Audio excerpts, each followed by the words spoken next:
Delhi milk scheme की जिस बोतलों के दुध मिलते सी ना, तो असी कोई ना कोई लाइन कोई अपनी निशानी या कोई डब्बा या कोई चीज़ रख के आते सी। इस तरह लाइनां दे अंदर बाड़ियाँ आउंदियां सी इत्थे।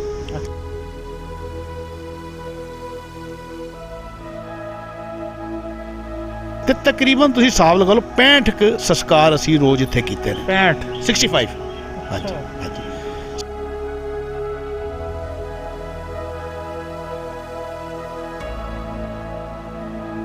कैसा वक्त आ गया है कि सानू इस संस्कार कराने वास्ते भी अज सिफारिश लोकी लभनी पै गई।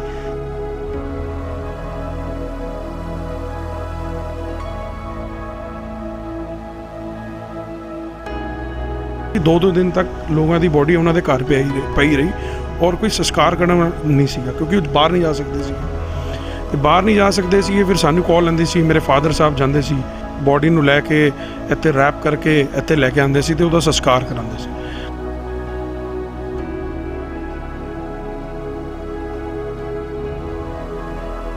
इत्थे दा जो नज़ारा सी दिल कंपाण वाला सी, आत्मा कल्पदी सी कि हो की रहा है। असी ना जिंदगी च ये चीज़ देखी है तो ना वाहिगुरू अगों सानूं दिखाए।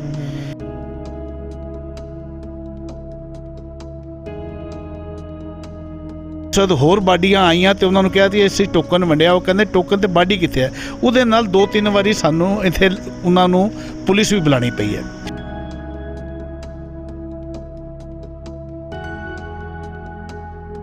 ते मेरी मदर दी एक सेवा है कि जिवें किसी फीमेल दी बॉडी नूं नवाण दा जद डैथ हो जाती है तो मेरी मदर उन्होंने नवांदी है।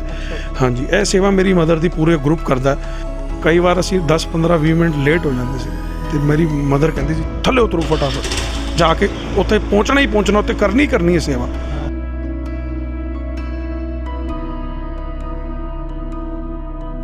कभी सोचा सीगा तुसी कि भाई तुसी तुहानू फोन आंदे होणगे जी अमरजीत सिंह जी मेरे बच्चे का एडमिशन करा दो, किसी का फोन आंदा है अमरजीत सिंह जी फीस माफ़ी करा दो, कभी सोचा सीगा कि इहो जिहे भी फोन आएंगे जी साडे पैसे जी का संस्कार करा दो?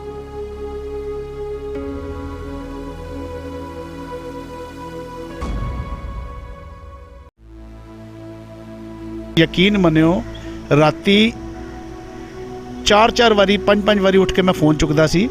जिदा जे 1 बजे फोन आया तो उन्हें कहा साढ़े घर का जी चल गया। यकीन मनियो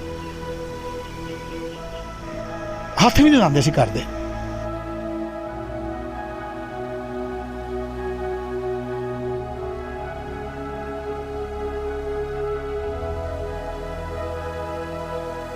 कई बार तो एक बंदा लैके आंदा सी, बजुर्ग आदमी आंदा सी, 4 बंदे चुकण वाले भी नहीं होंदे सी। असी जाके अर्थी नूं अपने हत्थां नाल फट्टे नूं लैके अंदर रखदे सी। उन्हां कोल एक बंदा हुंदा सी, 3 बंदे साडे हुंदे सी।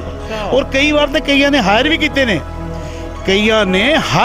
ने, इत्थे लाशां नूं कन्ना देण लई हायर कीते ने बंदे। मैं तुहानूं दस रिहा, मैं देखिआ।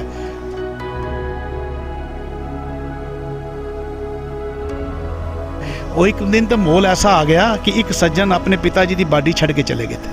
हाँ जी, अपने फादर की बाडी छड़ के चले गए। तो असी रजिस्टर जिथे नोट किया सवेरे तुहानूं दस्सिआ सी रजिस्टर से, उत्थों फोन नंबर एड्रैस करके पता करके असी उन्होंने घर शाम नूं 7 बजे साडे वलंटीयर गए, उन्होंने घरों जाके लैके आए, भाई अपने पिता का संस्कार तो कर दे।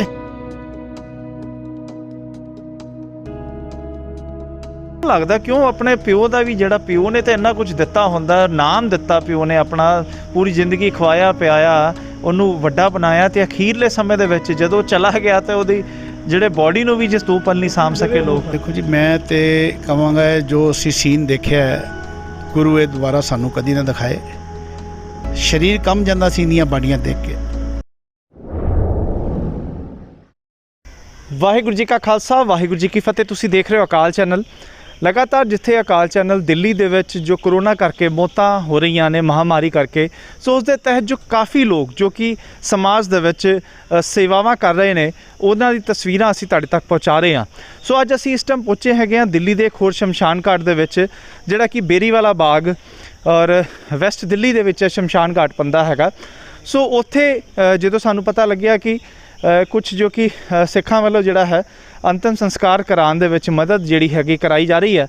सो उन्हां कोल असीं पहुँचे हैगे आ और मेरे पिछे ही वो टीम हैगी है, असीं उन्हां दे नाल गलबात करांगे ਔਰ ਸਾਰੇ ਵਿਸ਼ੇ ਦੇ ਉੱਪਰ ਅਸੀਂ ਜਾਣਾਂਗੇ ਕਿ ਕਿਸ ਤਰੀਕੇ ਉਹਨਾਂ ਨੇ ਇਹ ਸੇਵਾਵਾਂ ਕੀਤੀਆਂ। ਸੋ ਲਗਾਤਾਰ ਤੁਹਾਡੇ ਤੱਕ ਅਸੀਂ ਤਸਵੀਰਾਂ ਜਿੱਥੇ ਪਹੁੰਚਾ ਰਹੇ ਹਾਂ। ਇਸ ਟਾਈਮ ਮੇਰੇ ਨਾਲ ਮੌਜੂਦ ਹੈ ਉਹ ਟੀਮ ਅਮਰਜੀਤ ਸਿੰਘ ਫਤਿਹਨਗਰ, ਜੋ ਕਿ ਫਤਿਹਨਗਰ ਇਲਾਕੇ ਤੋਂ ਕਾਉਂਸਲਰ ਵੀ ਨੇ, ਨਿਗਮ ਪਾਰਸ਼ਦ ਵੀ ਨੇ, ਪਰ ਬਤੌਰ ਨਿਗਮ ਪਾਰਸ਼ਦ ਵੀ ਔਰ ਬਤੌਰ ਇੱਕ ਗੁਰਸਿੱਖ ਵੀ ਇੱਥੇ ਸੇਵਾਵਾਂ ਜੋ ਨਿਭਾ ਰਹੇ ਨੇ।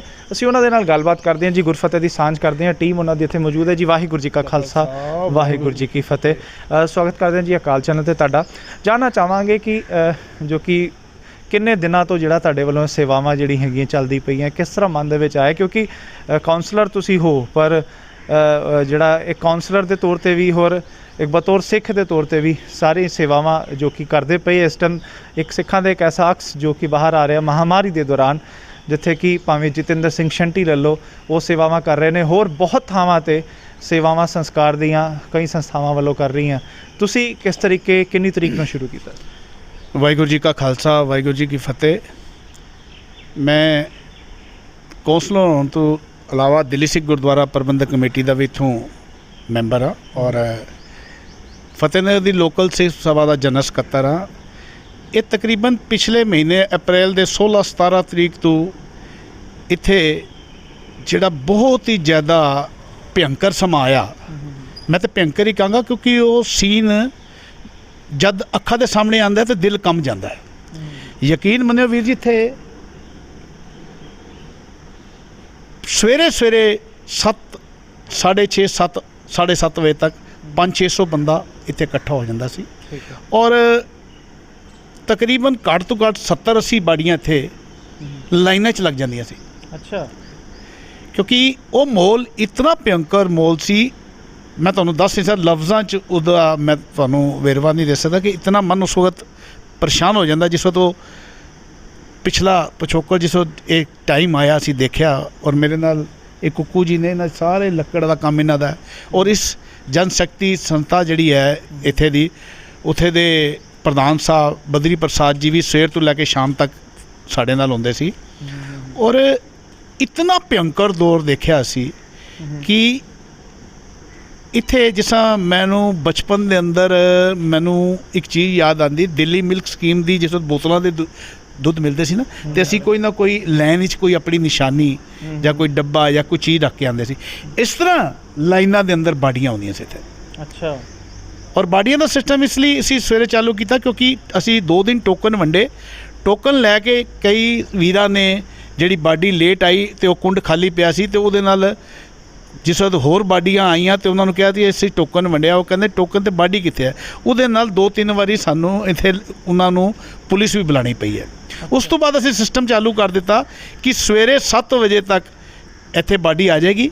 ਅਸੀਂ ਬਾਡੀ ਦਾ ਨਾਮ, ਉਹਦਾ ਜਿਹੜਾ ਨਾਲ ਆਇਆ ਉਹਦਾ ਫ਼ੋਨ ਨੰਬਰ ਔਰ ਕਰਕੇ ਆਪਣੇ ਨੋਟ ਕਰਕੇ ਔਰ ਅਸੀਂ ਉਹਨੂੰ ਟੋਕਨ ਦਿੰਦੇ ਸੀ। ਠੀਕ ਹੈ। ਔਰ ਤਕਰੀਬਨ ਸਾਡੇ ਕੋਲ 47 ਕੁੰਡ ਨੇ, 43 ਤੇ 4 ਅਸੀਂ ਕਿਆਰੀਆਂ ਸੀ ਜਿਹਦੇ ਸੰਸਕਾਰ ਚਾਲੂ ਕਰਤੇ। ਉਹ ਸਾਡੇ ਕੋਲ ਕਿਆਰੀਆਂ ਸੀਗੀਆਂ। ਹਾਂਜੀ, ਉਹ ਮਤਲਬ ਅਸੀਂ ਸੰਸਕਾਰ ਅਸੀਂ ਬਣਾਏ ਕਿ ਜਿਹਦੀ ਲੋੜ ਪੈ ਜਾਏ, ਤੇ ਉੱਥੇ ਅਸੀਂ 47 ਸਾਡੇ ਕੋਲ ਕੁੰਡ ਸਨ ਔਰ ਉਸ ਤੋਂ ਇਲਾਵਾ 14 ਜਾਂ 15 ਬਾਡੀਆਂ, 16 ਬਾਡੀਆਂ CNG ਦੀ ਸਾਡੇ ਕੋਲ 2 ਮਸ਼ੀਨਾਂ ਨੇ ਔਰ ਜਦ ਕਿ 2 ਮਸ਼ੀਨਾਂ ਦੇ 2 ਬਾਡੀਆਂ ਪਾਈਆਂ ਤੇ ਉਹਦਾ ਪ੍ਰੋਸੈਸ ਪੌਣੇ 2 ਘੰਟੇ ਦਾ। ਇੱਕ ਬਾਡੀ ਦਾ 2 ਮਸ਼ੀਨਾਂ ਨੇ ਤੇ ਪੌਣੇ 2 ਘੰਟੇ ਲੱਗਦੇ ਨੇ ਉਸ ਬਾਡੀ ਦਾ ਪੂਰੀ ਤਰ੍ਹਾਂ ਸੰਸਕਾਰ। ਉਸ ਤੋਂ ਬਾਅਦ ਅਸੀਂ ਫੁੱਲ ਵੀ ਦੇ ਦਿੰਦਾ ਸੀ ਤੇ ਤਕਰੀਬਨ ਤੁਸੀਂ ਹਿਸਾਬ ਲਗਾ ਲਓ 65 ਸੰਸਕਾਰ ਅਸੀਂ ਰੋਜ਼ ਇੱਥੇ ਕੀਤੇ ਨੇ। 65 ਹਾਂਜੀ ਹਾਂਜੀ 65। ਔਰ ਸਾਡਾ CNG ਵਾਲਾ ਜਿਹੜਾ ਸਾਡੇ ਕਾਰਪੋਰੇਸ਼ਨ ਦੇ EMPLOYE ਨੇ, ਉਹ ਰਾਤੀ 11-12 ਵਜੇ ਤੱਕ ਸੰਸਕਾਰ, ਔਰ ਕਈ ਵਾਰ ਤੇ ਵਿਚਾਰਾ ਰਾਤੀ ਗਿਆ ਵੀ ਨਹੀਂ, 2-2 ਵਜੇ ਤੱਕ, 2:30 ਵਜੇ ਤੱਕ, ਕਿਉਂਕਿ ਜੇ ਲਾਈਨ ਵਿੱਚ ਜਿਹੜਾ ਲੱਗਿਆ ਸੀ ਇੱਥੇ ਸਿਸਟਮ ਬਣਾਤਾ ਸੀ ਕਿ ਬਾਡੀ ਲਿਆਓ, ਕੋਈ ਸਿਫਾਰਿਸ਼ ਨਹੀਂ ਚੱਲੇਗੀ, ਨਾ ਕੋਈ ਅੱਗੇ ਕਰਾਂਗੇ ਨਾ ਪਿੱਛੇ ਕਰਾਂਗੇ, ਕੋਈ ਮੋਲ ਹੀ ਐਸਾ। ਪਰ ਕੈਸਾ ਵਕਤ ਆ ਗਿਆ ਹੈ ਕਿ ਸਾਨੂੰ ਇਸ ਸੰਸਕਾਰ ਕਰਾਉਣ ਵਾਸਤੇ ਵੀ ਅੱਜ ਸਿਫਾਰਿਸ਼ ਲੋਕੀ ਲੱਭਣੀ ਪੈ ਗਈ है ना? मतलब क्यों ਤੁਹਾਨੂੰ ਲੱਗਾ ਕਿ ਐਸਾ ਵਕਤ ਕਿਦਾਂ ਆ ਗਿਆ? ਸਰ ਮੈਂ ਤੁਹਾਨੂੰ ਪਹਿਲੇ ਬੇਨਤੀ ਕੀਤੀ ਕਿ ਇੱਕ ਵਾਰੀ ਸਿਫਾਰਿਸ਼, ਮਤਲਬ ਸਿਫਾਰਿਸ਼ਾਂ ਲੋਕੀ ਬੱਚਿਆਂ ਦੇ ਐਡਮਿਸ਼ਨ ਵਾਸਤੇ ਸ਼ਾਇਦ ਲਗਵਾਉਣ, ਕਿਸੇ ਚੀਜ਼ ਵਾਸਤੇ, ਸੰਸਕਾਰ ਵਾਸਤੇ ਵੀ ਐਸਾ ਵਕਤ ਆ ਗਿਆ ਪੈਣਾ। ਕਿਉਂਕਿ ਇਸ ਇਲਾਕੇ ਦਾ ਸੇਵਾਦਾਰ ਹੋਣ ਨਾਤੇ ਦਿੱਲੀ ਸਿੱਖ ਗੁਰਦੁਆਰਾ ਕਮੇਟੀ ਦਾ ਵੀ ਮੈਂ ਮੈਂਬਰ ਆ ਔਰ ਕਾਰਪੋਰੇਸ਼ਨ ਦਾ ਵੀ ਕੌਂਸਲਰ ਆ, ਤੇ ਲੋਕ ਮੈਨੂੰ ਆ ਕੇ ਕਹਿੰਦੇ ਸੀ ਕਿ ਸਾਡਾ, ਮੈਂ ਕਿਹਾ ਜੀ ਦੇਖੋ ਇਹਦੇ ਅੰਦਰ ਮੈਂ ਕਿਸੇ ਦੀ ਬਾਡੀ ਇੱਕ ਲਾਈਨ ਜੇ ਲੱਗੀ ਹੈ, ਇੱਕ ਲਾਈਨ ਦੇ ਅੰਦਰ 7ਵਾਂ ਨੰਬਰ ਹੈ ਤੇ 7ਵੇਂ ਨੰਬਰ ਵਾਲੇ ਦੇ ਪਰਿਵਾਰ ਦੇ ਬੰਦੇ ਖੜੇ ਨੇ, 7ਵੇਂ ਨੂੰ ਮੈਂ ਪਹਿਲੇ 'ਚ ਨਹੀਂ ਕਰ ਸਕਦਾ ਜੇ 15ਵੇਂ ਨੂੰ ਮੈਂ ਪਹਿਲੇ 'ਚ ਨਹੀਂ ਕਰ ਸਕਦਾ ਸੀ। ਇਹ ਹੱਥ ਜੋੜ ਕੇ ਔਰ ਉਹਨਾਂ ਨੇ ਪਰਿਵਾਰਾਂ ਨੇ ਵੀ ਸਾਡਾ ਪੂਰਾ ਸਹਿਯੋਗ ਦਿੱਤਾ, ਉਹਨਾਂ ਨੇ ਸਾਡੀ ਮਜਬੂਰੀ ਸਮਝੀ। ਮੈਂ ਘੱਟ ਤੋਂ ਘੱਟ ਕੁੱਕੂ ਜੀ ਔਰ ਸੰਦੀਪ ਸਿੰਘ ਦੁੱਗਲ, ਜਿਹਨੂੰ ਬਾਬੀ ਦੁੱਗਲ ਕਹਿੰਦੇ, ਉਹ ਬਦਰੀ ਪ੍ਰਸਾਦ ਜੀ, ਘੱਟ ਤੋਂ ਘੱਟ 8-9 ਘੰਟੇ ਅਸੀਂ ਸਾਰੇ ਇੱਥੇ ਸੇਵਾ ਕਰਦੇ ਸੀ। ਔਰ ਯਕੀਨ ਮੰਨੋ ਇੱਥੇ ਦਾ ਜੋ ਨਜ਼ਾਰਾ ਸੀ ਦਿਲ ਕੰਪਾਉਣ ਵਾਲਾ ਸੀ, ਆਤਮਾ ਕਲਪਦੀ ਸੀ ਕਿ ਹੋ ਕੀ ਰਿਹਾ।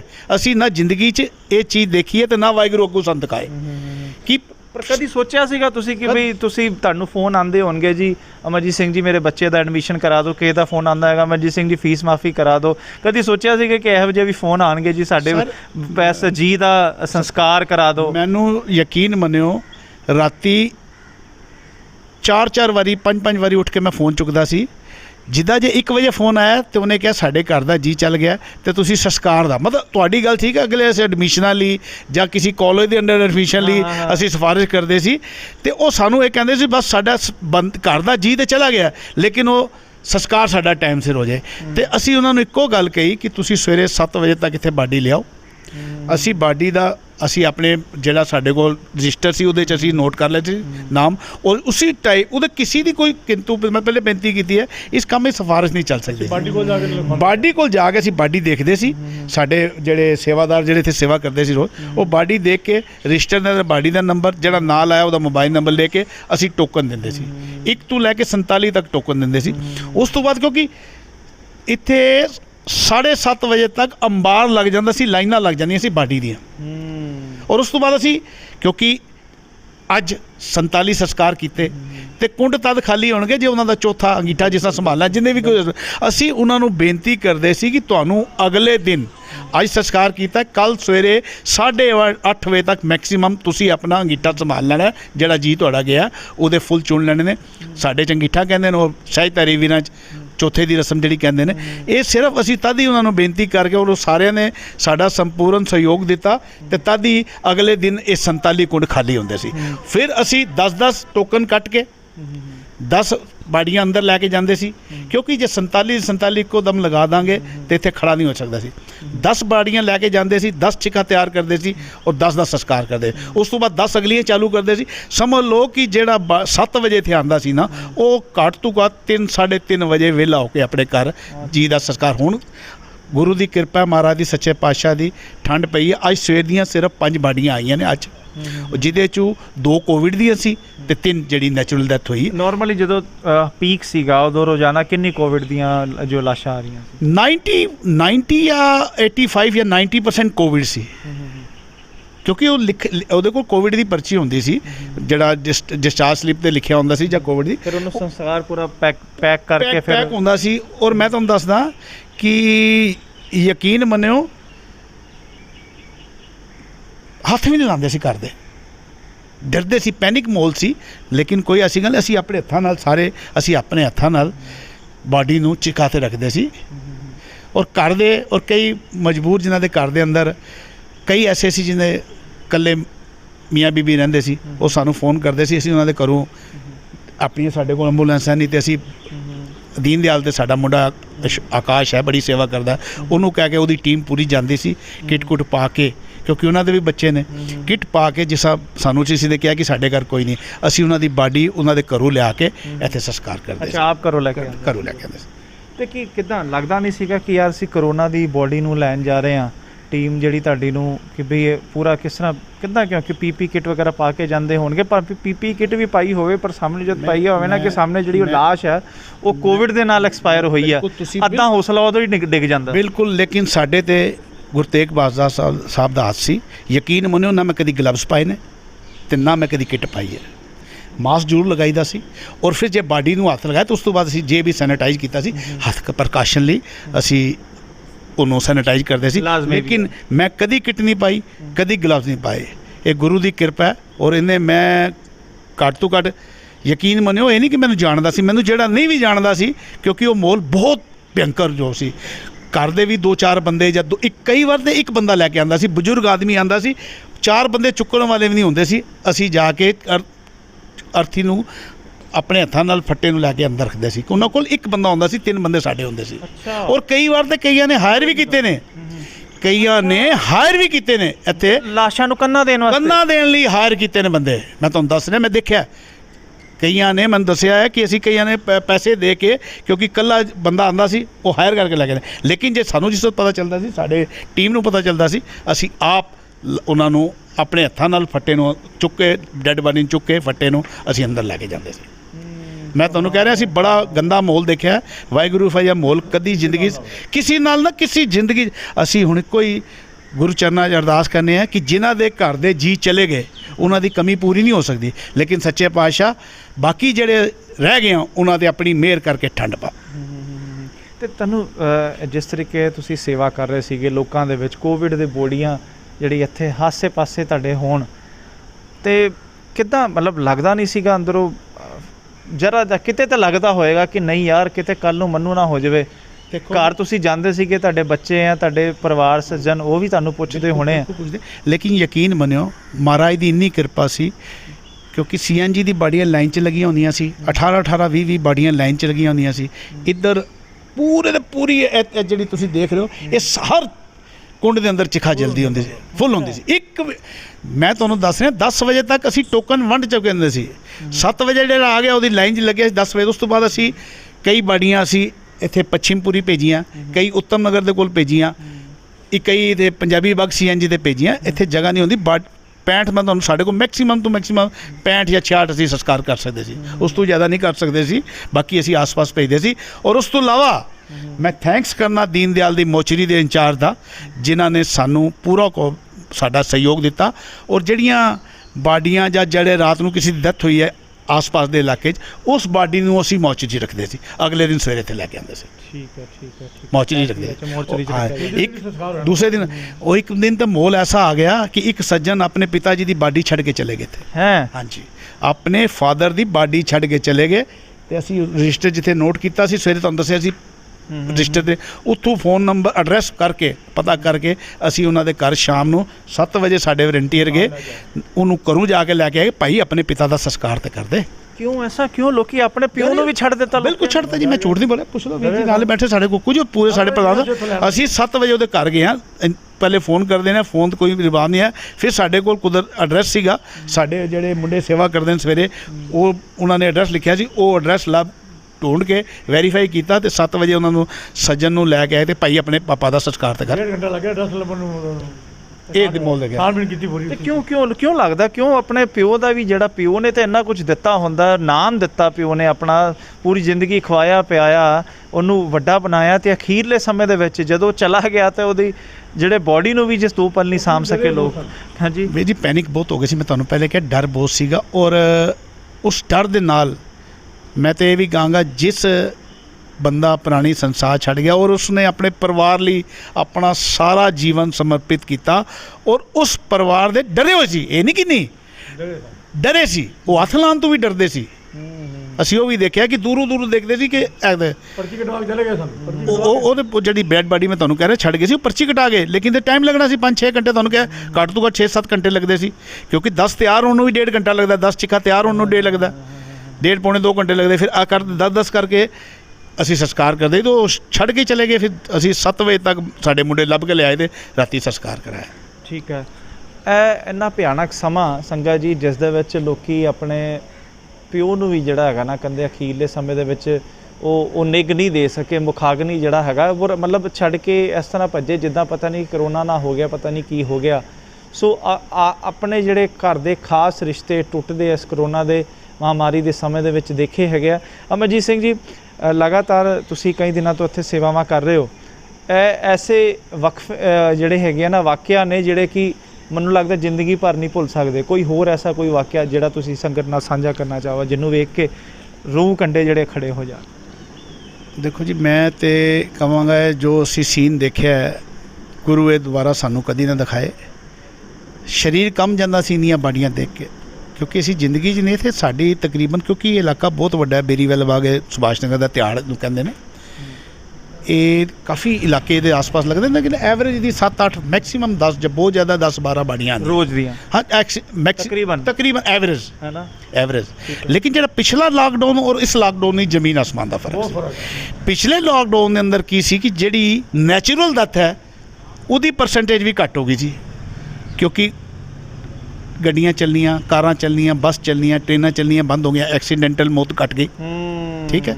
ਉਸ ਤੋਂ ਬਾਅਦ ਤੁਸੀਂ ਦੇਖਿਆ ਆਸਮਾਨ ਬਿਲਕੁਲ ਸਾਫ਼ ਹੋ ਗਿਆ ਸੀ। ਜਿਹੜੇ ਦਮੇ ਦੇ ਜਾਂ ਸਾਹ ਦੀ ਬਿਮਾਰੀ ਦੇ ਮਰੀਜ਼ ਸੀ ਉਹਨਾਂ ਦੀ ਮੌਤ ਘੱਟ ਹੋ ਗਈ। ਝਗੜੇ ਫਸਾਦ ਮਰਡਰ ਵਗੈਰਾ ਬੰਦ ਹੋ ਗਏ। ਔਰ ਉਸ ਤੋਂ ਇਲਾਵਾ ਜਿਹੜੇ ਡਾਕਟਰ ਨੇ, ਮਾफ़ ਕਰਨਾ, ਡਾਕਟਰ ਜਿਹੜੇ ਕਈਆਂ ਦੀ ਲਾਪਰਵਾਹੀ ਨਾਲ ਵੀ ਕੋਈ ਮਤਲਬ ਆਪ ਨਹੀਂ ਕਰਦੇ, ਲੇਕਿਨ ਭੁੱਲ ਚੁੱਕ ਨਾਲ ਕੁਝ ਗਲਤੀ ਨਾਲ ਕੁਝ ਹੋ ਜਾਂਦੀ ਮਿਸ ਸੈਂਪਲਿੰਗ, ਉਹ ਵੀ ਮੌਤਾਂ ਘੱਟ ਹੋ ਗਈਆਂ। ਐਵਰੇਜ ਇੱਥੇ ਜਿਹੜੀ 10 ਬਾਣੀਆਂ ਆਉਂਦੀਆਂ ਸੀ ਉਹਦੇ 'ਚ ਵੀ 5 ਆਣੀਆਂ ਚਾਲੂ ਹੋ ਗਈਆਂ। ਮਤਲਬ ਨੈਚੁਰਲ ਡੈਥ ਵੀ ਘੱਟ ਹੋ ਗਈ ਸੀ ਪਿਛਲੇ ਲੋਕਡਾਊਨ। ਇਸ ਵਾਰੀ ਤੇ ਮੇਰਾ ਖਿਆਲ 10 ਗੁਣਾ, ਮੇਰਾ ਖਿਆਲ 100 ਗੁਣਾ ਜ਼ਿਆਦਾ ਘੱਟ ਕੰਮ ਹੋ ਗਿਆ। ਜਿੱਥੇ 7 ਆਉਂਦੀਆਂ 10 ਗੁਣਾ ਜ਼ਿਆਦਾ ਹੋ ਗਿਆ, 70 ਆਣੀਆਂ ਚਾਲੂ ਹੋ ਗਈਆਂ। 7 ਦੀਆਂ 70 ਆਣੀਆਂ ਚਾਲੂ ਹੋ ਗਈਆਂ। ਉਹ 70 ਵਿੱਚ ਵੀ ਅਸੀਂ ਕਈ ਜ਼ਿਆਦਾ ਆਉਂਦੀਆਂ ਸੀ ਜਿਹੜੀਆਂ ਅਸੀਂ ਆਸ-ਪਾਸ ਦੇ ਕਮਿਸ਼ਨ ਗਰਾਊਂਡ 'ਤੇ ਭੇਜੇ ਸੀ। ਮਤਲਬ ਬਹੁਤ ਭਿਅੰਕਰ ਦੌਰ ਦੇਖਿਆ ਪਿਛਲੇ ਲਾਕਡਾਊਨ ਦੀ, ਇਸ ਲਾਕਡਾਊਨ ਦੀ ਜ਼ਮੀਨ ਆਸਮਾਨ ਦਾ ਫਰਕ। ਕੋਈ ਸੇਧ ਕੋਈ ਤੁਹਾਡੇ ਵੱਲੋਂ ਕੋਈ ਲੋਕਾਂ ਨੂੰ ਦੇਣਾ ਚਾਹੀਦਾ? ਮੈਂ ਇੱਕੋ ਹੀ ਕਹਾਂਗਾ, ਜੋ ਸਰਕਾਰ ਨੇ ਦਿਸ਼ਾ ਨਿਰਦੇਸ਼ ਕੀਤੇ ਨੇ ਕਿ ਬਚ ਕੇ ਰਹੋ, ਆਪ ਹੀ ਬਚੋ ਤੇ ਦੂਜੇ ਨੂੰ ਬਚਾਓ, ਇਹੀ ਹੈ। ਔਰ ਸੇਫ ਰਹੋ। ਘਰਾਂ ਜੋ ਜਦ ਤੱਕ ਬਹੁਤ ਜ਼ਰੂਰੀ ਕੰਮ ਨਾ ਹੋਏ, ਅਸੀਂ ਤਾਂ ਸੇਵਾਦਾਰ ਆਦਮੀ ਆ, ਸਾਨੂੰ ਤਾਂ ਬਾਹਰ ਨਿਕਲਣਾ, ਕਿਉਂਕਿ ਇਸ ਇਲਾਕੇ 'ਚ ਪਿਆਰ ਵੀ ਬਹੁਤ ਜ਼ਿਆਦਾ ਹੈ। ਕਿਸੇ ਦੇ ਘਰ ਕੋਈ ਮੈਸ ਹੈਪਨਿੰਗ ਹੁੰਦੀ ਹੈ ਤਾਂ ਫੋਨ ਪਹਿਲਾਂ ਆਉਂਦਾ, ਅਤੇ ਅਸੀਂ ਤਾਂ ਸਭ ਦੀ ਜਗ੍ਹਾ ਹਰ ਜਗ੍ਹਾ ਪਹੁੰਚਦੇ ਹਾਂ। ਕਿਸੇ ਨੂੰ ਜੇ ਸਿਲੰਡਰ ਦੀ ਜ਼ਰੂਰਤ ਪਈ ਹੈ ਤੇ ਉਹਦੇ ਘਰ ਸਿਲੰਡਰ ਪਹੁੰਚਾਇਆ, ਕਿਸੇ ਨੂੰ ਟੀਕੇ ਦੀ ਜ਼ਰੂਰਤ ਪਈ ਹੈ ਤੇ ਟੀਕਾ ਪਹੁੰਚਾਇਆ ਉਹਦੇ ਘਰ, ਕਿਸੇ ਦੇ ਘਰ ਕੰਸਨਟ੍ਰੇਟਰ ਦੀ ਜ਼ਰੂਰਤ ਪਈ, ਆਕਸੀਜਨ ਕੰਸਨਟ੍ਰੇਟਰ, ਉਹ ਪਹੁੰਚਾਇਆ। ਤੇ ਅਸੀਂ ਤਾਂ ਸਾਰੇ ਕੰਮ ਕਰਨ ਦਾ ਰਾਸ਼ਨ ਵੀ ਕਈਆਂ ਨੂੰ ਦਿੱਤਾ, ਕਿਉਂਕਿ ਕਈਆਂ ਦੇ ਘਰ ਦੇ ਫਿਰ ਬਣਿਆ ਰਾਸ਼ਨ ਵੀ ਲੰਗਰ ਪਹੁੰਚਾਇਆ ਲੋਕਾਂ ਦੇ ਘਰ, ਕਿਉਂਕਿ ਕਈ ਫੈਮਲੀਆਂ ਦੇ ਅੰਦਰ ਕੋਵਿਡ ਸਾਰਿਆਂ ਨੂੰ ਹੋ ਗਿਆ ਸੀ ਤੇ ਉਹਨਾਂ ਨੂੰ ਪ੍ਰੋਬਲਮ ਸੀ ਕਿ ਖਾਣਾ ਨਹੀਂ ਬਣਦਾ ਸੀ, ਉਹਨਾਂ ਦੇ ਘਰ ਲੰਗਰ ਵੀ ਪਹੁੰਚਾਇਆ। ਅਸੀਂ ਤਾਂ ਹਰ ਚੀਜ਼ ਬਣਾਈ, ਲੇਕਿਨ ਮੈਂ ਕਹਿ ਰਿਹਾ ਅਸੀਂ ਇਸ ਚੇਨ ਨੂੰ ਤੋੜਨਾ। ਔਰ ਪ੍ਰਸ਼ਾਸਨ ਵੱਲੋਂ ਬੜੇ ਹੀ ਵਧੀਆ ਉਪਾਅ ਕੀਤੇ ਗਏ ਸੀ, ਜਿਹਦੀ ਕਿਰਪਾ ਸਦਕਾ ਅੱਜ 650 ਕੇਸ ਰਹਿ ਗਿਆ। ਔਰ ਆਉਣ ਵਾਲੇ ਦਿਨਾਂ 'ਚ ਉਮੀਦ ਹੈ ਕਿ ਅਸੀਂ ਇਸ ਚੇਨ ਨੂੰ ਤੋੜਨ ਵਿੱਚ ਕਾਮਯਾਬ ਹੋਵਾਂਗੇ ਔਰ ਦੁਬਾਰਾ ਜਿਹੜੀ ਜ਼ਿੰਦਗੀ ਪਹਿਲੇ ਵਰਗੀ ਜ਼ਿੰਦਗੀ ਕੁਝ ਦਿਨਾਂ 'ਚ ਸਾਡੀ ਚਾਲੂ ਹੋ ਜਾਏਗੀ। ਔਰ ਮੈਂ ਖਾਸ ਤੌਰ 'ਤੇ ਤੁਹਾਡੇ ਚੈਨਲ ਇਸ ਜਿਹੜੇ ਸ਼ਮਸ਼ਾਨ ਘਾਟ ਦੇ ਜਿਹੜੇ ਇੱਥੇ ਸੇਵਾ ਕਰਦੇ ਨੇ, ਜਿਹੜੇ ਚਾਰਜੀ ਦੀ, ਮੈਂ ਉਹਨਾਂ ਦਾ ਧੰਨਵਾਦ ਕਰਨਾ। ਧੰਨ ਹੋ ਜਿਨ੍ਹਾਂ ਨੇ ਰੋਟੀ ਤੱਕ 10-10 12-12 ਘੰਟੇ ਪਾਣੀ ਨਹੀਂ ਪੀਤਾ, ਰੋਟੀ ਨਹੀਂ ਖਾਧੀ। ਔਰ ਇਹ ਮੁੰਡੇ ਜਿਹੜੇ ਬੈਠੇ ਨੇ, ਇਹਨਾਂ ਨੇ ਉਹ ਸੇਵਾ ਕੀਤੀ ਹੈ ਕਿ ਜਿਹਦੀ ਲਫ਼ਜ਼ਾਂ 'ਚ ਬਿਆਨ ਨਹੀਂ ਕੀਤਾ ਜਾਂਦਾ। ਸਾਡੇ ਕੋਲ 7-8 ਮੁੰਡੇ ਨੇ, 2-3 ਮੁੰਡੇ ਅਸੀਂ ਹੋਰ ਲਏ ਸੀ। ਇਹ ਮੁੰਡੇ ਬੈਠੇ ਸਾਰਾ ਦਿਨ ਸੇਵਾ ਕਰਦੇ ਸੀ ਔਰ ਮੈਂ ਇਹਨਾਂ ਨੂੰ ਸਲੂਟ ਕਰਦਾ ਕਿ ਇਹਨਾਂ ਨੇ ਕੋਈ ਨਹੀਂ ਦੇਖਿਆ ਕਿ ਮੈਨੂੰ ਕਰੋਨਾ ਨਾ ਹੋ ਜੇ। ਇਹ ਵੀ ਮੁੰਡੇ ਸਾਡੇ, ਕਿਸੇ ਨੇ ਗਲਵਜ਼ ਨਹੀਂ ਪਾਇਆ, ਕਿਸੇ ਨੇ ਕੁਛ ਨਹੀਂ, ਕਿੱਟ ਨਹੀਂ ਪਾਈ, किसी ने किट नहीं पाई, लेकिन असी जबरदस्ती मास्क तो पवाया ना। मास्क क्योंकि मैं भी पा के रखदा, बोलन वगैरह थोड़ा नहीं बोलिया जाता। मास्क जरूर पाओ।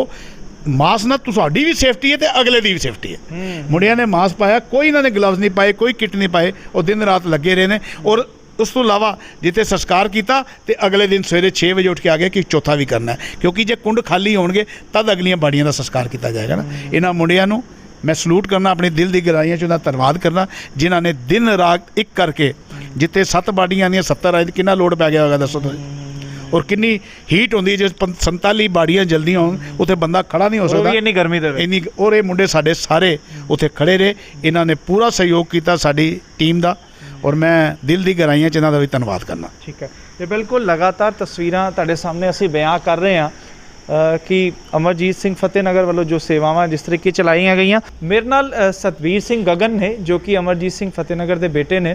सो इस दौरान घर दे विच घरदियां दी किस तरीके की सपोर्ट सीगी ਉਹਦੇ ਬਾਰੇ ਵੀ ਅਸੀਂ ਗੱਲਬਾਤ ਕਰਦੇ ਹਾਂ। ਸਤਬੀਰ ਸਿੰਘ ਜੀ, ਵਾਹਿਗੁਰੂ ਜੀ ਕਾ ਖਾਲਸਾ, ਵਾਹਿਗੁਰੂ ਜੀ ਕੀ ਫਤਿਹ ਜੀ।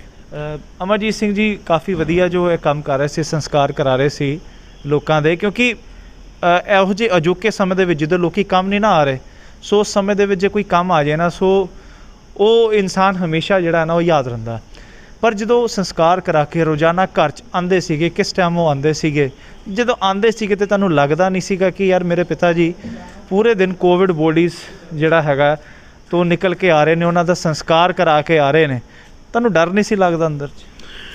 ਨਹੀਂ ਵੀਰ ਜੀ, ਗੁਰਬਾਣੀ 'ਚ ਲਿਖਿਆ ਹੈ, ਜਿਸ ਦਾ ਸਾਹਿਬ ਡਾਡਾ ਹੋਏ ਇਸ ਨੂੰ ਮਾਰ ਨਾ ਸਕੇ ਕੋਈ। ਸਾਹਿਬ ਕੀ ਸੇਵਕ ਰਹੇ ਸਰਨਾਈ, ਆਪੇ ਬਖਸ਼ੇ ਦੇ ਵਡਿਆਈ, ਤਿਸ ਤੇ ਉੱਪਰ ਨਾ ਹੀ ਕੋਏ, ਕੌਣ ਡਰੇ ਡਰ ਕਿਸਕਾ ਹੋਏ। ਸਾਡੀ ਮਾਂ ਕਹਿੰਦੀ ਸੀ ਕਿ ਕੋਈ ਡਰਨ ਦੀ ਲੋੜ ਨਹੀਂ। ਗੁਰਬਾਣੀ 'ਚ ਲਿਖਿਆ ਸ਼ਬਦ ਅਸੀਂ ਪੜ੍ਹਦੇ ਸੀਗੇ। ਔਰ ਮੇਰੀ ਮਦਰ ਕਹਿੰਦੀ ਸੀ ਮੇਰੇ ਫਾਦਰ ਨੂੰ, ਸਾਨੂੰ, ਕਿ ਤੁਸੀਂ ਸੇਵਾ ਕਰੋ, ਇਹ ਟਾਈਮ ਹੈ ਸੇਵਾ ਕਰਨ ਦਾ, ਇਨਸਾਨੀਅਤ ਦੀ ਸੇਵਾ ਕਰਨੀ ਹੈ। ਕਿਉਂਕਿ ਕਈ ਲੋਕ ਆਪਣੀ ਹੋਪ ਖੋ ਚੁੱਕੇ ਸੀ ਕਿ ਸਾਡੇ ਘਰ ਕਈ ਇੱਦਾਂ ਦਾ ਮਾਹੌਲ ਸੀ ਕਿ 2-2 ਦਿਨ ਤੱਕ ਲੋਕਾਂ ਦੀ ਬੋਡੀ ਉਹਨਾਂ ਦੇ ਘਰ ਪਈ ਰਹੀ ਔਰ ਕੋਈ ਸੰਸਕਾਰ ਕਰਨ ਨਹੀਂ ਸੀਗਾ, ਕਿਉਂਕਿ ਉਹ ਬਾਹਰ ਨਹੀਂ ਜਾ ਸਕਦੇ ਸੀਗੇ। ਤੇ ਬਾਹਰ ਨਹੀਂ ਜਾ ਸਕਦੇ ਸੀਗੇ, ਫਿਰ ਸਾਨੂੰ ਕਾਲ ਆਉਂਦੀ ਸੀ, ਮੇਰੇ ਫਾਦਰ ਸਾਹਿਬ ਜਾਂਦੇ ਸੀ। ਮੇਰੇ ਫਾਦਰ ਸਾਹਿਬ ਉਹਨਾਂ ਦੀ ਬੋਡੀ ਨੂੰ ਉੱਧਰੋਂ, ਉਹਨਾਂ ਦੀ ਜਿਹੜੀ ਟੀਮ ਸੀ, ਸਾਡੇ ਦੋਸਤ ਨੇ ਆਕਾਸ਼ ਜੀ, ਉਹ ਐਂਬੂਲੈਂਸ ਜਿਹੜੇ ਸੰਭਾਲਦੇ ਨੇ, ਉਹ ਉੱਧਰ ਤੋਂ ਆਉਂਦੇ ਸੀ ਆਪਣੀ ਟੀਮ ਨੂੰ ਲੈ ਕੇ। ਉਹ ਸਾਰੇ ਬੋਡੀ ਨੂੰ ਲੈ ਕੇ ਇੱਥੇ ਰੈਪ ਕਰਕੇ ਇੱਥੇ ਲੈ ਕੇ ਆਉਂਦੇ ਸੀ ਅਤੇ ਉਹਦਾ ਸੰਸਕਾਰ ਕਰਾਉਂਦੇ ਸੀ। ਮਤਲਬ ਇੱਕ ਮਾਹੌਲ ਇਸ ਤਰ੍ਹਾਂ ਦਾ ਸੀਗਾ, ਅਸੀਂ ਨਹੀਂ ਸੋਚਿਆ ਕਿ ਕੀ ਹੋ ਰਿਹਾ, ਕੀ ਹੋਏਗਾ, ਕੀ ਕਰਨਾ ਚਾਹੀਦਾ। ਜੋ ਸਾਨੂੰ ਸਮਝ ਆ ਰਹੀ ਸੀ ਅਸੀਂ ਕੰਮ ਕਰ ਰਹੇ ਸੀ, ਉਹ ਸੇਵਾ ਕਰ ਰਹੇ ਸੀ ਅਸੀਂ।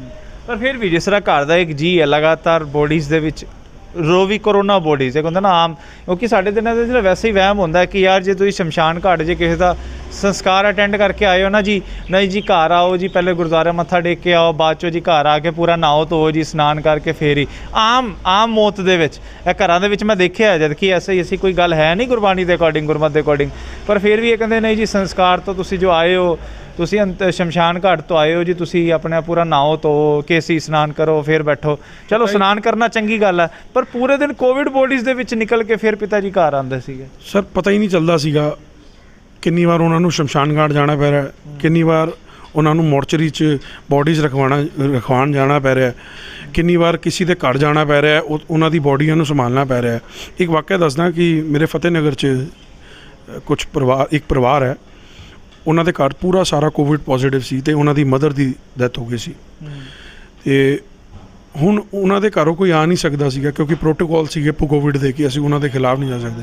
ਅਤੇ ਉਹਨਾਂ ਨੇ ਕਿਹਾ ਕਿ ਪੱਪੂ ਜੀ, ਫਾਦਰ ਸਾਹਿਬ ਨੂੰ, ਅਮਰਜੀਤ ਸਿੰਘ ਜੀ, ਤੁਸੀਂ ਇਹ ਸੇਵਾ ਨਿਭਾਓ, ਇਹ ਸੰਸਕਾਰ ਤੁਸੀਂ ਕਰਵਾ ਕੇ ਆਓ, ਤੁਸੀਂ ਜੋ ਅੱਗ ਦੀ ਵੀ ਰਸਮ ਹੁੰਦੀ ਉਹ ਵੀ ਤੁਸੀਂ ਕਰੋ, ਅੰਗੀਠੀ ਦੀ ਵੀ ਰਸਮ ਹੁੰਦੀ ਉਹ ਤੁਸੀਂ ਕਰੋ। ਇਹ ਵਿਸ਼ਵਾਸ ਹੈ ਲੋਕਾਂ ਦਾ, ਅਤੇ ਅਸੀਂ ਵਿਸ਼ਵਾਸ ਨਹੀਂ ਤੋੜ ਸਕਦੇ ਸੀਗੇ। ਸੰਗਤ ਨੇ ਸਾਡੇ ਉੱਤੇ ਇੱਕ ਵਿਸ਼ਵਾਸ ਕੀਤਾ ਕਿ ਇਹ ਸੇਵਾ ਅਸੀਂ ਇਹਨਾਂ ਦੇ ਪਰਿਵਾਰ 'ਚੋਂ, ਪੱਪੂ ਜੀ ਦੇ ਪਰਿਵਾਰ 'ਚੋਂ ਨੂੰ ਦਈਏ, ਅਤੇ ਅਸੀਂ ਉਹ ਕੀਤੀ ਜੋ ਸੇਵਾ। ਡਰ ਨਹੀਂ ਲੱਗਿਆ ਭਾਅ ਜੀ, ਡਰ ਦਾ ਮਾਹੌਲ ਸੀਗਾ, ਲੇਕਿਨ ਅਸੀਂ ਆਪਣੇ ਕੰਮ 'ਤੇ ਆਪਣੇ ਸੇਵਾ 'ਤੇ ਫੋਕਸ ਕਰ ਰਹੇ ਸੀ, ਅਤੇ ਸਾਡਾ ਡਰ ਆਪ ਹੀ ਅਕਾਲ ਪੂਰਾ ਕੱਢ ਰਿਹਾ ਸੀਗਾ। ਪਰ ਫਿਰ ਵੀ ਇੱਕ ਜਿਸ ਤਰ੍ਹਾਂ ਹੁੰਦਾ ਨਾ ਕਿ ਇਹੋ ਜਿਹਾ ਦਰਦਨੁਮਾ ਮਾਹੌਲ, ਜਿੱਥੇ ਹਰ ਤਰੀਕੇ ਚਿਤਕਾਰ ਦੀ ਆਵਾਜ਼ਾਂ ਮਹਿਸੂਸ ਹੋ ਰਹੀਆਂ, ਹਰ ਪਾਸੇ ਕੋਰੋਨਾ ਦੀ, ਮੈਨੂੰ ਦੱਸ ਰਹੇ ਸੀ ਕਿ ਵੀ ਲਾਈਨ ਲੱਗੀ ਹੁੰਦੀ ਸੀਗੀ, ਅਪਰੋਚਾਂ ਦੇ ਇੱਦਾਂ ਫੋਨ ਆਉਂਦੇ ਸੀਗੇ ਕਿ ਜਿਸ ਤਰ੍ਹਾਂ ਪਤਾ ਨਹੀਂ ਕੀ ਗੱਲ ਹੈਗੀ ਹੈ, ਕਿ ਕਿਹੜੀ ਵੱਡੀ ਗੱਲ ਆ। ਚੰਗੀ ਗੱਲ ਵਾਸਤੇ ਅਪਰੋਚ ਦੇ ਫੋਨ ਆਉਣਾ ਤਾਂ ਸਮਝ 'ਚ ਆਉਂਦਾ, ਪਰ ਇਸ ਕੰਮ ਵਾਸਤੇ ਅੱਜ ਅਪਰੋਚਾਂ ਲਗਾਉਣੀਆਂ ਪੈ ਰਹੀਆਂ। ਇੰਨਾ ਮਾੜਾ ਸਮਾਂ ਦੇਖ ਰਹੇ ਹਾਂ, ਹੋਰ ਇਸ ਤੋਂ ਮਾੜਾ ਕੀ ਰਹਿ ਗਿਆ? ਦੇਖੋ, ਮੈਂ ਇਸ ਬਾਰੇ ਕੁਝ ਕਹਿ ਨਹੀਂ ਸਕਦਾ, ਲੇਕਿਨ ਮੈਨੂੰ ਇਹ ਪਤਾ ਹੈ ਕਿ 6:30 ਵਜੇ ਸਵੇਰੇ ਪਾਪਾ ਮੇਰੇ ਫਾਦਰ ਸਾਹਿਬ ਨਿਕਲਦੇ ਸੀਗੇ ਆਪਣੇ ਘਰੋਂ, ਅਤੇ ਰਾਤ 10 ਤੋਂ 11 ਵਜੇ ਵਾਪਸੀ ਆਉਂਦੇ ਸੀਗੇ। ਅਤੇ ਉਸ ਤੋਂ ਬਾਅਦ ਉਹਨਾਂ ਦਾ ਫੋਨ ਕੰਟੀਨਿਊਸਲੀ ਵੱਧਦਾ ਰਹਿੰਦਾ ਸੀਗਾ। ਉਹ ਫੋਨ ਜਾਂ ਮੇਰੇ ਛੋਟੇ ਭਰਾ ਕੋਲ ਹੁੰਦਾ ਸੀ ਜਾਂ ਮੇਰੇ ਕੋਲ ਹੁੰਦਾ ਸੀ। ਅਸੀਂ ਰਾਤ ਵੀ, ਮਤਲਬ ਰਾਤ 4-5 ਵਜੇ ਤੱਕ ਕਿਸੇ ਨੂੰ ਬੈੱਡ ਦਵਾ ਰਹੇ ਸੀ, ਕਿਸੇ ਨੂੰ ਸੰਸਕਾਰ ਕਰਾ ਰਹੇ ਸੀ, ਕਿਸੇ ਦਾ ਆਕਸੀਜਨ ਲੈਵਲ ਘੱਟ ਹੋ ਗਿਆ। ਇੱਕ ਮੈਂ ਵਾਕਿਆ ਦੱਸਦਾ, ਸਾਡੇ ਘਰ ਦੇ ਪਿੱਛੇ ਇੱਕ ਵੀਰ ਜੀ ਸੀਗੇ, ਅਤੇ ਉਹਨਾਂ ਦੀ ਆਕਸੀਜਨ ਲੈਵਲ ਘੱਟ ਗਿਆ, ਅਤੇ ਉਹਨਾਂ ਦੇ ਘਰ ਦੇ ਉਹਨਾਂ ਦੇ ਕੋਲ ਨਹੀਂ ਜਾ ਰਹੇ, ਉਹਨਾਂ ਦਾ ਆਕਸੀਜਨ ਆਈ ਥਿੰਕ 72 to 73 ਸੀ। ਅਤੇ ਮੇਰੇ ਫਾਦਰ ਔਰ ਮਦਰ, ਅਸੀਂ ਉੱਤੇ ਸੀਗੇ, ਸਾਨੂੰ ਨਹੀਂ ਪਤਾ, ਬਾਅਦ 'ਚ ਪਤਾ ਚੱਲਿਆ ਮੇਰੀ ਮਦਰ ਨਾਲ ਗਈ ਮੇਰੇ ਫਾਦਰ ਦੇ, ਉਹ ਪੋਰਟੇਬਲ ਆਕਸੀਜਨ ਸਿਲੰਡਰ ਹੁੰਦੇ ਆ, ਮੇਰੇ ਫਾਦਰ ਨੇ ਜਾ ਕੇ ਖੁਦ ਉਹਨਾਂ ਦੇ ਮੂੰਹ ਦੇ ਅੰਦਰ ਸਪਰੇਅ ਕੀਤਾ ਕਿ ਉਹਦਾ ਆਕਸੀਜਨ ਦਾ ਲੈਵਲ ਉੱਤੇ ਆਏ। ਉਹ ਗੁਰੂ ਸਾਹਿਬ ਦੀ ਕਿਰਪਾ ਦਾ ਨਾਲ ਆ ਵੀ ਗਿਆ। ਫਿਰ ਅਸੀਂ ਦੀਨ ਦਿਆਲ ਲੈ ਕੇ ਗਏ, ਦੀਨ ਦਿਆਲ ਐਡਮਿਟ ਕਰਾਇਆ, ਉੱਤੇ ਸਾਡੇ ਨਾਲ ਦੇ ਵੀਰ ਜੀ, ਉਹਨਾਂ ਨੇ ਮਤਲਬ ਐਵਰੀਵਨ ਸਾਰੇ ਸਪੋਰਟਿੰਗ ਸੀਗੇ, ਇੱਕ ਦੂਸਰੇ ਦੀ ਮਦਦ ਕਰ ਰਹੇ ਸੀਗੇ। ਇਹ ਮਦਦ ਕਰਨਾ ਵੀ ਬਹੁਤ ਅੱਛਾ ਹੈ, ਔਰ ਸੇਫ ਸਾਈਡ ਲਈ ਆਪਣੇ ਪ੍ਰੀਕਾਸ਼ਨਸ ਵੀ ਲੈਣੇ ਬਹੁਤ ਅੱਛੇ ਹੈ। ਲੇਕਿਨ ਸਾਡੇ ਮਨ ਤੋਂ, ਸਾਡੇ ਪਰਿਵਾਰ ਦੇ ਮਨ ਤੋਂ ਡਰ ਨਿਕਲ ਗਿਆ ਸੀ, ਕਿਉਂਕਿ ਫਾਦਰ ਸਾਹਿਬ ਨੂੰ ਰੋਜ਼ ਦੇਖ ਰਹੇ ਸੀਗੇ, ਸਵੇਰੇ ਸ਼ਾਮ ਇਹੀ ਸੇਵਾ ਚੱਲ ਰਹੀ ਸੀ। ਮਦਰ ਵੀ ਸਾਡੇ ਲੱਗੇ ਰਹਿੰਦੇ ਸੀ, ਕਿਉਂਕਿ ਮੇਰੇ ਮਦਰ ਤੇ ਵੈਸੇ ਵੀ ਜਿਹੜੇ ਜਿਵੇਂ ਕਿ ਨੋਰਮਲ ਡੈਥ ਹੋ ਜਾਂਦੀ ਹੈ, ਅਤੇ ਮੇਰੀ ਮਦਰ ਦੀ ਇੱਕ ਸੇਵਾ ਹੈ ਕਿ ਜਿਵੇਂ ਕਿਸੇ ਫੀਮੇਲ ਦੀ ਬੋਡੀ ਨੂੰ ਨਵਾਉਣ ਦਾ, ਜਦ ਡੈਥ ਹੋ ਜਾਂਦੀ ਹੈ ਅਤੇ ਮੇਰੀ ਮਦਰ ਉਹਨਾਂ ਨੂੰ ਨਵਾਉਂਦੀ ਹੈ। ਹਾਂਜੀ, ਇਹ ਸੇਵਾ ਮੇਰੀ ਮਦਰ ਦੀ ਪੂਰੇ ਗਰੁੱਪ ਕਰਦਾ। ਅਤੇ ਮੇਰੀ ਮਦਰ ਦੇ ਅੰਦਰ ਵੀ ਕੋਈ ਡਰ ਨਹੀਂ ਮੇਰੇ ਡਰ ਫਾਦਰ ਖਤਮ ਸੀਗਾ ਡਰ ਖਤਮ ਮੈਨੂੰ ਲੱਗਦਾ ਹੈ ਕਿ ਇੱਕ ਕਹਿੰਦੇ ਨਾ ਕਿ ਇੱਕ ਸਫਲ ਆਦਮੀ ਦੇ ਪਿੱਛੇ ਇੱਕ ਜਿਹੜਾ ਔਰਤ ਦਾ ਹੱਥ ਹੁੰਦਾ ਇੱਕ ਆਦਮੀ ਦੀ ਸਫਲਤਾ ਦੇ ਪਿੱਛੇ। ਸੋ ਮੈਨੂੰ ਲੱਗਦਾ ਕਿ ਉਹ ਘਰ ਦੇ ਵਿੱਚ ਜੇ ਮਾਤਾ ਤੁਹਾਡੀ ਜਿਹੜੀ ਆ ਨਹੀਂ ਅਮਰਜੀਤ ਸਿੰਘ ਜੀ ਦੀ ਮੈਸੇਜ ਆ ਉਹ ਜਦ ਉਹਨਾਂ ਦਾ ਜਿਹੜਾ ਇੰਦਰਜੀਤ ਕੌਰ ਅੱਛਾ ਤੇ ਉਹ ਉਹਨਾਂ ਦਾ ਹੀ ਜਿਹੜਾ ਉਹ ਡਰ ਜਿਹੜਾ ਇੱਕ ਲਾਸ਼ ਨੂੰ ਵੇਖ ਕੇ ਸੀਗਾ ਕਿਉਂਕਿ ਹਮੇਸ਼ਾ ਸੇਵਾਵਾਂ ਕਰਨੀਆਂ ਉਹ ਦੂਰ ਹੋ ਚੁੱਕਾ ਸੀਗਾ ਸ਼ਾਇਦ ਤਾਂ ਹੀ ਮੈਨੂੰ ਲੱਗਦਾ ਕਿ ਕਈ ਵਾਰ ਅਸੀਂ 10 15 20 ਮਿੰਟ ਲੇਟ ਹੋ ਜਾਂਦੇ ਸੀ ਤੇ ਮੇਰੀ ਮਦਰ ਕਹਿੰਦੀ ਸੀ ਥੱਲੇ ਉਤਰੋ ਫਟਾਫਟ ਜਾ ਕੇ ਉੱਥੇ ਪਹੁੰਚਣਾ ਹੀ ਪਹੁੰਚਣਾ ਉੱਥੇ ਕਰਨੀ ਹੈ ਸੇਵਾ ਉੱਥੇ ਜਾ ਕੇ ਕਿਸੇ ਨੂੰ ਜ਼ਰੂਰਤ ਹੈ ਦੇ ਕੇ ਆਓ ਸਿਲੰਡਰ ਦੇ ਕੇ ਆਓ ਕਿਸੇ ਨੂੰ ਰਾਸ਼ਨ ਦੇਣਾ ਰਾਸ਼ਨ ਦੇ ਕੇ ਆਓ ਕਿਸੇ ਨੂੰ ਲੰਗਰ ਦੀ ਸੇਵਾ ਦੇ ਕੇ ਆਣੀ ਹੈ ਕੋਵਿਡ ਦੇ ਜਿਹੜੇ ਪੇਸ਼ੈਂਟ ਸੀ ਉਹਨੂੰ ਮਤਲਬ ਸਾਡੇ ਮਦਰ ਫਾਦਰ ਨੇ ਸਾਨੂੰ ਇੱਕ ਸਿੱਖਿਆ ਦਿੱਤੀ ਹੈ ਕਿ ਉਹ ਸਿੱਖਿਆ ਦੇ ਅਸੀਂ ਚੱਲ ਰਹੇ ਹਾਂ ਔਰ ਸੇਵਾ ਕਰ ਰਹੇ ਹਾਂ ਔਰ ਕਰਦੇ ਰਹਾਂਗੇ। ਜੀ ਬਿਲਕੁਲ ਮੈਨੂੰ ਲੱਗਦਾ ਕਿ ਕਿਸੇ ਸਮੇਂ ਜ਼ਰੂਰ ਤੁਹਾਡੀ ਮਾਤਾ ਜੀ ਨਾਲ ਵੀ ਜ਼ਰੂਰ ਗੱਲਬਾਤ ਕਰਾਂਗੇ ਅਸੀਂ ਇਸੇ ਬਾਰੇ ਤੇ ਔਰ ਸੰਗਤ ਜੀ ਬੜਾ ਔਖਾ ਸਮਾਂ ਹੈ ਪਰ ਅੱਜ ਦੇ ਸਮੇਂ ਦੇ ਵਿੱਚ ਵੀ ਜੇ ਅਜੋਕੇ ਹਾਲਾਤਾਂ ਦੇ ਵਿੱਚ ਵੀ ਜੇ ਲੋਕ ਸੇਵਾ ਦੇ ਵਿੱਚ ਬਿਲੀਵ ਕਰਦਾ ਤਾਂ ਹੈ ਜੇ ਮੈਨੂੰ ਲੱਗਦਾ ਕਿ ਲੋਕਾਂ ਦੇ ਕਰਕੇ ਹੀ ਇਨਸਾਨੀਅਤ ਜੋ ਹੈ ਅੱਜ ਵੀ ਮੌਜੂਦ ਹੈਗੀ ਆ ਔਰ ਆਪਾਂ ਡਟੇ ਰਹੀਏ ਆਪਣੇ ਕੰਮਾਂ ਦੇ ਉੱਪਰ ਆਪਣੀ ਸੇਵਾ ਜੋ ਗੁਰੂ ਨਾਨਕ ਸਾਹਿਬ ਨੇ ਸਾਨੂੰ ਇੱਕ ਜੋ ਫਲਸਫਾ ਬਖਸ਼ਿਆ ਹੈਗਾ ਸਿੱਖੀ ਦਾ ਜੋ ਗੁਲਦਸਤਾ ਸੋਹਣਾ ਬੂਟਾ ਸੇਵਾ ਦਾ ਮਾਰਗ ਦਿਖਾਇਆ ਉਸ 'ਤੇ ਜੇ ਚੱਲਦੇ ਰਹੀਏ ਤਾਂ ਹੀ ਜੋ ਹੈ ਸਿੱਖਾਂ ਦੀ ਜਿਹੜੀ ਹੈ ਨਾ ਗਾਥਾ ਜੁਗਾ ਜੁਗੰਤਰ ਤੱਕ ਜਾਣੀ ਰਹੇਗੀ। ਹਮੇਸ਼ਾ ਜਿਨ੍ਹਾਂ ਦੇ ਸੰਸਕਾਰ ਕਰਾਏ ਹੋਣਗੇ ਜਿਨ੍ਹਾਂ ਨੇ ਵਾਸਤੇ ਕੋਈ ਵੀ ਮਦਦ ਕਰਾਈ ਹੋਏਗੀ ਕਿਸੇ ਨੂੰ ਆਕਸੀਜਨ ਦਿੱਤਾ ਹੋਏਗਾ ਕਿਸੇ ਨੂੰ ਰਾਸ਼ਨ ਦਿੱਤਾ ਹੋਏਗਾ ਉਹ ਬੰਦਾ ਮੈਨੂੰ ਲੱਗਦਾ ਕਦੀ ਨਹੀਂ ਭੁੱਲੇਗਾ ਗੁਰਸਿੱਖਾਂ ਦੀਆਂ ਇਹਨਾਂ ਸੇਵਾਵਾਂ ਨੂੰ। ਸੋ ਸਲਾਮ ਹੈ ਜਿਹੜੇ ਵੀ ਵੀਰ ਇਹੋ ਜਿਹੀਆਂ ਸੇਵਾਵਾਂ ਕਰ ਰਹੇ ਨੇ ਲੋਕਾਂ ਦੇ ਵਾਸਤੇ ਮਦਦ ਦੇ ਹੱਥ ਅੱਗੇ ਲੈ ਕੇ ਆ ਰਹੇ ਨੇ ਉਹਨਾਂ ਦੀ ਸੇਵਾ ਨੂੰ ਅਸੀਂ ਵੀ ਸਲਾਮ ਕਰਦੇ ਹਾਂ ਔਰ ਸਾਰੀ ਅਪਡੇਟਸ ਦੇ ਨਾਲ ਅਸੀਂ ਤੁਹਾਨੂੰ ਜੋੜਦੇ ਰਵਾਂਗੇ। ਸਤਬੀਰ ਸਿੰਘ ਜੀ ਤੁਹਾਡਾ ਬਹੁਤ ਬਹੁਤ ਧੰਨਵਾਦ ਜੀ। ਗੁਰਫਤਿਹ ਦੀ ਸਾਂਝ ਕਰਦੇ ਜੀ। ਵਾਹਿਗੁਰੂ ਜੀ ਕਾ ਖਾਲਸਾ ਵਾਹਿਗੁਰੂ ਜੀ ਕੀ ਫਤਿਹ ਜੀ। ਤੁਸੀਂ ਦੇਖਦੇ ਰਹੋ ਜੀ ਅਕਾਲ ਚੈਨਲ।